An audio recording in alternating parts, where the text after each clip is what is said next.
अवधूत चिंतन श्री गुरुदेव दत्त श्री स्वामी समर्थ. हॅलो, मी Priyanka. Welcome back to Priyanka's all content. तर आता लवकरच नवरात्री हा उत्सव येणार आहे. तर सर्वजण या उत्सवाची आतुरतेने वाट पाहत आहेत. सर्व मंगल मांगल्ये शिवे सर्वार्थ साधिके शरण्य त्र्यंबके गौरी नारायणी नमोस्तुते.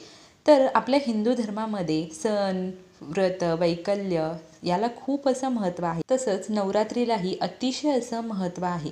वर्षातून 4 नवरात्री येतात. त्यातली पहिली नवरात्री चैत्र नवरात्री म्हणून साजरी केली जाते. दुसरी नवरात्री आश्विन महिन्यामध्ये येणारे ही जी नवरात्रीचे 9 दिवस असतात ही नवरात्री साजरी केली जाते. आणि 2 नवरात्री ह्या गुप्त नवरात्री म्हणून ओळखल्या जातात. 3 ऑक्टोबरपासून शारदीय नवरात्री सुरू होणार आहे, तर त्याची सांगता ही 12 ऑक्टोबरला होणार आहे. तर या नवरात्रीच्या 9 दिवसामध्ये आपल्याला अखंड दिवा कसा लावायचा त्याबद्दलची संपूर्ण माहिती आज या व्हिडिओमधून आपण पाहणार आहोत. त्यामुळे व्हिडिओ संपूर्ण पहा. माहिती आवडली तर व्हिडिओला लाईक, शेअर, कमेंट करायला विसरू नका. आपण कुठलंही पूजा, व्रतवैकल्य जेव्हा करत असतो, पारायण करत असतो, तेव्हा सर्वात आधी अग्निदेवतेला अतिशय असं महत्त्व असतं. कारण दिवा प्रज्वलित करूनच मग आपण देवपूजा असो, व्रतवैकल्य असो, पूजा असो, उपासना असो, सर्व काही करत असतो. त्यामुळे आपल्या हिंदू धर्मशास्त्रामध्ये अग्निदेवतेला म्हणजेच दिवा प्रज्वलित करण्याला विशेष असं महत्त्व आहे. तर नवरात्रीच्या या 9 दिवसामध्ये अखंड दिवा कसा लावावा, त्याचप्रमाणे अखंड दिवा लावण्याचे काय नियम आहेत आणि कुठली काळजी आपण घेतली पाहिजे याबद्दलची माहिती आज आपण या व्हिडिओमधून जाणून घेणार आहोत. अखंड दिवा लावणं म्हणजे हे एक देवीचं स्वरूप आहे आणि याची पूजाही केली जाते. जेव्हा आपण दिवा प्रज्वलित करतो तेव्हा जो अंधार आहे तो नाहीसा होतो आणि सगळीकडे प्रकाशमय वातावरण होत असतं. नकारात्मक गोष्टी निघून जातात आणि सकारात्मक गोष्टींचा संचार आपल्या घरामध्ये होत असतो. अखंड दिवा प्रज्वलित केल्याने माता दुर्गेची कृपा आपल्या कुटुंबावरती होत असते. नवरात्रीच्या या 9 दिवसामध्ये तेलाचा किंवा तुपाचा अखंड दिवा लावला जातो, तो विझू दिला जात नाही. जेव्हा आपण अखंड दिवा लावतो तेव्हा तो दिवा विझू द्यायचा नसतो आणि त्या दिव्याला एकटंही सोडायचं नसतं. त्याचप्रमाणे जर तुमची एखादी मनोकामना असेल आणि ती तुम्हाला पूर्ण करायची असेल तर नवरात्रीच्या या 9 दिवसामध्ये गाईच्या शुद्ध तुपाचा तुम्हाला दिवा प्रज्वलित करायचा आहे, अखंड दिवा. आणि तो 9 दिवस तुम्हाला 9-10 दिवस तुम्हाला प्रज्वलित करायचा आहे. पण समजा तुमच्याकडे गाईचं शुद्ध तूप नसेल तर इतर कुठलंही तूप असेल तरीही चालेल. जर तुम्ही हा उपाय केला तर तुमची जी इच्छित मनोकामना आहे ती लवकरच पूर्ण होते. तर आपल्या देवघरामध्ये असणारा जो पितळाचा दिवा असतो तो तुम्ही प्रज्वलित करू शकता. म्हणजे समई असेल किंवा निरंजन असेल, किंवा जर तुम्हाला मातीचा दिवा प्रज्वलित करायचा असेल तर 1 दिवस आधी पूर्ण दिवस तो पाण्यामध्ये भिजायला घाला. नंतर तो स्वच्छ करून घ्या आणि तो दिवा तुम्ही प्रज्वलित करू शकता. अखंड दिवा लावण्यापूर्वी तुम्ही मनामध्ये संकल्प करायचा आहे की तुमची एखादी इच्छा असेल आणि ती पूर्ण करून घेण्यासाठी आई मी नवरात्रीमध्ये 9 दिवस अखंड दिवा लावत आहे असा तुम्ही संकल्प करू शकता. जेव्हा तुम्ही हा दिवा प्रज्वलित करणार आहात तेव्हा हा दिवा डायरेक्टली तुम्हाला जमिनीवरती ठेवायचा नाहीये. तुम्ही चौरंग किंवा पाटावरती वस्त्र अंथरून त्याच्यावरती तुम्ही हा दिवा ठेवायचा आहे माता दुर्गेच्या समोर. जेव्हा माता दुर्गेच्या समोर तुम्हाला अखंड दिवा लावायचा आहे तेव्हा तुम्ही तो दिवा डायरेक्टली जमिनीवर न ठेवता त्याच्या खाली तुम्हाला गुलालाने किंवा रंगीत तांदळाने अष्टदल कमळ काढायचं आहे. जर अष्टदल कमल तुम्हाला नाही जमलं तर तुम्ही स्वस्तिकही काढू शकता. इमेजमध्ये दाखवले तसं अष्टदल कमल काढायला खूप सोपं आहे, पण तुम्हाला नाहीच जमलं तर तुम्ही स्वस्तिकही काढू शकता आणि मग त्यावरती तुम्हाला दिवा ठेवायचा आहे आणि प्रज्वलित करायचा आहे.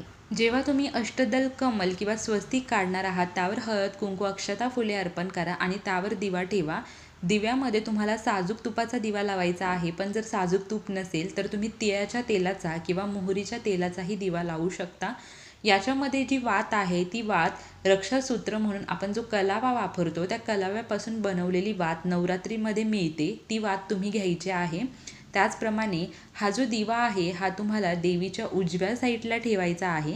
दिवा असा घ्या की ज्यामध्ये भरपूर तेल बसेल. तुपाचा दिवा जर तुम्ही प्रज्वलित केला तर तो तुम्हाला देवीच्या उजव्या साईडला ठेवायचा आहे आणि तेलाचा दिवा जर तुम्ही प्रज्वलित केला तर तो तुम्हाला देवीच्या डाव्या साईडला ठेवायचा आहे.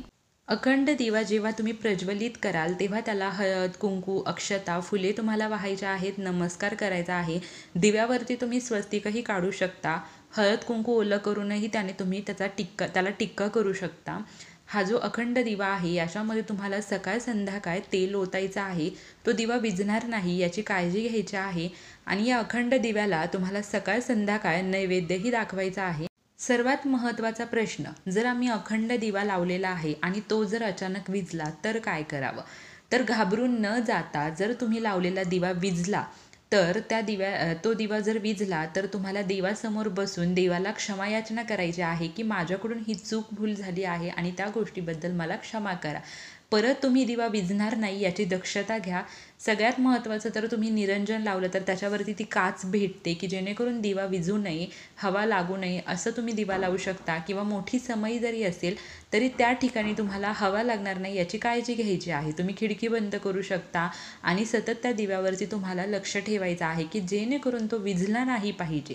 आणि जर चुकून कधी विझला तर अशी क्षमायाचना देवाला करायची आहे आणि पुन्हा तो दिवा प्रज्वलित करायचा आहे.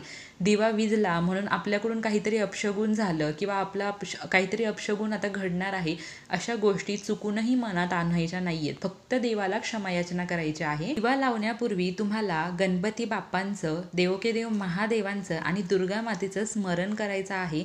त्याआधी तुम्ही संकल्पही करू शकता, की हा दिवा, अखंड दिवा जो आहे तो तुम्ही देवीच्या सेवेसाठी लावत असाल तर नाही संकल्प केला तरी चालेल. पण जर तुमची एखादी इच्छित मनोकामना असेल आणि ती तुम्हाला पूर्ण करून घ्यायची असेल तर तुम्ही देवी आईला तसा संकल्प करून, तसा तुमची प्रार्थना बोलून तुम्हाला तो दिवा प्रज्वलित करायचा आहे. तुम्ही देवी आईला विनवणी करू शकता, की हे देवी आई, माझी ही इच्छित मनोकामना आहे आणि ही पूर्ण व्हावी म्हणून नवरात्रीच्या या 9 दिवसामध्ये मी अखंड दिवा लावण्याचा संकल्प करत आहे. त्यामुळे नवरात्रीचं उद्यापन होण्याआधी किंवा नवरात्रीची सांगता होण्याआधी माझी ती इच्छा पूर्ण व्हावी अशी माझी प्रार्थना आहे, असे तुम्ही देवी आईला सांगू शकता. नवरात्रीमध्ये अखंड दिवा लावत असताना आपल्याला काही मंत्र म्हणायचा आहे. ओम जयंती मंगला काली भद्रकाली कपालिनी दुर्गा क्षमा शिवा धात्री स्वाहा स्वधा नमोस्तुते.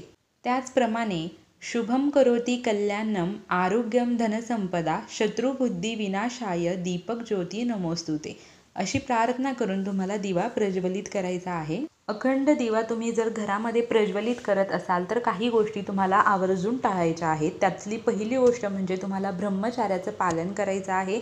दुसरी गोष्ट म्हणजे तुम्हाला 9 दिवस कसल्याही प्रकारचं मांसाहार करायचं नाही आहे, मद्यपान करायचं नाही आहे.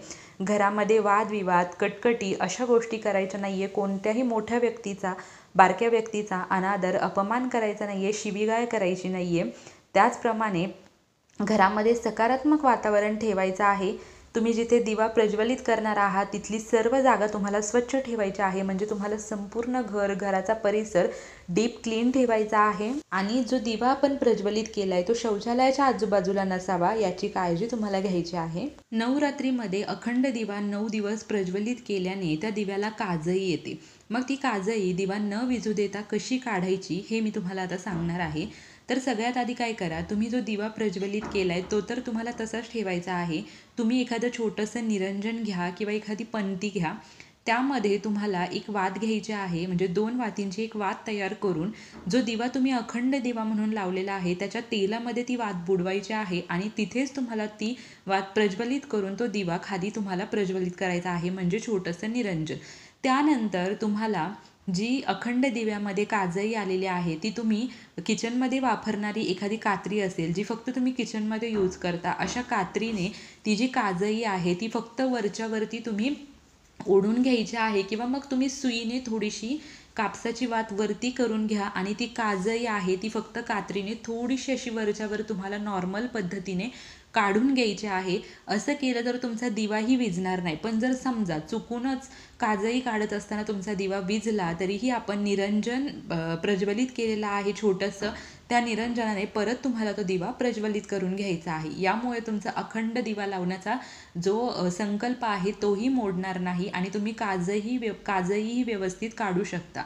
जर तुमच्या दिव्यामध्ये फूल तयार झालं आणि ती काजळी स्वरूपामध्ये जे फूल असतं ते तुम्ही काढलं तर ते देवीचा आशीर्वाद म्हणून तुम्ही तुमच्या कपाळी लावायचं आहे. तुम्ही ते एखाद्या पात्रामध्ये ठेवून तुमच्या कपाळी लावू शकता, कारण तो एक देवीचा आशीर्वाद असतो. तर अशा प्रकारे जर दिव्यामध्ये काजळी आली तर ती कशी काढायची हे मी तुम्हाला सांगितलेलं आहे. दिव्यामध्ये तुम्हाला 9 दिवस पुरेल अशी मोठी वात तयार करून ती प्रज्वलित करायची आहे. अखंड दिवा प्रज्वलित करताना तुम्ही जे तेल किंवा तूप वापरणार आहे तेही तुम्हाला 9 दिवस पुरेल असंच सेपरेट ते दिव्यासाठी ठेवायचं आहे. ते तेल किंवा ते तूप तुम्हाला कुठेही कुठल्याही दुसऱ्या गोष्टीसाठी वापरायचं नाही आहे, ते फक्त आणि फक्त दिव्यासाठीच ठेवायचं आहे. म्हणजे सेपरेट तुम्ही तेल किंवा तूप फक्त अखंड दिव्यासाठीच ठेवायचं आहे, ते कशालाच वापरायचं नाही आहे. जर समजा 9 दिवस तुमची नवरात्र पूर्ण झाले आणि तरीसुद्धा तुम्ही अखंड दिव्यासाठी ठेवलेलं तेल किंवा तूप शिल्लक असेल तर ते तुम्ही मंदिरामध्ये दान करू शकता. त्याचप्रमाणे हा अखंड दिवा जो आहे तो दिवा जेव्हा तुमची घटस्थापना होणार आहे तेव्हापासून तर घटाची जेव्हा सांगता आहे तोपर्यंत हा दिवा तुम्हाला प्रज्वलित ठेवायचाच आहे. पण जेव्हा आपला शेवटचा दिवस असेल, घट आपण जेव्हा उठवणार आहोत तेव्हा तुम्हाला त्याच्यानंतर दिव्यात तेल ओतायचं नाही आहे. पण तो दिवा हाताने विझवायचा नाही आहे किंवा फुंकर मारूनही तो विझवायचा नाही आहे. तुमचे घट जरी उठले तरीसुद्धा तो दिवा तसाच चालू ठेवायचा आहे. तो मनाने जेव्हा शांत होईल तेव्हा त्याला शांत होऊ द्यायचा आहे. तोपर्यंत त्यातील तेलही संपून जाईल आणि तुम्हाला फुंकर मारण्याची किंवा हाताने दिवा विझवण्याची गरजही लागणार नाही. तर अशा प्रकारे तुम्हाला तो दिवा विझवायचा नाही आहे. तर नवरात्रीच्या 9 दिवसामध्ये अखंड दिवा कसा लावावा, त्याचे काय नियम आहेत, काजळी आली तर काय करावं, दिवा विझला तर काय करावं, अशा अनेक प्रश्नांची उत्तरे आज आपण या व्हिडिओमधून पाहिली आहेत. तर मी आशा करते की तुम्हाला तुमच्या सर्व प्रश्नांची उत्तरं अखंड दिव्याबद्दल माहिती झालीच असतील. तुम्हाला ही माहिती आवडली असेल तर चॅनलला नक्की सबस्क्राईब करा. कमेंटमध्ये जय मा दुर्गा लिहायला विसरू नका. Shri Swami Samarth. Bless you all.